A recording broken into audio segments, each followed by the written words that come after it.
السلام عليكم، ازيكم يا شباب؟ عاملين ايه؟ اتمنى يا رب تكونوا بخير وبصحة وبسعادة وبسلام. النهاردة فيديو جديد وحلقة جديدة. روبرتو فيرمينيو لاعب نادي ليفربول السابق هو احد اهداف ريال مدريد في الخطة القادمة.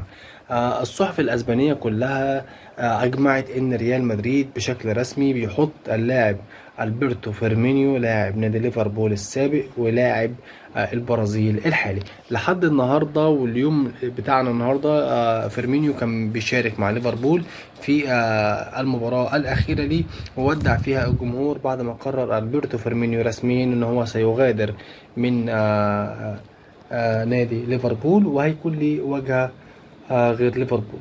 لكن نادي ريال مدريد بيفكر رسميا ان هو يضم اللاعب فيرمينيو عشان يستفيد من خبراته السنة او السنتين الجايين.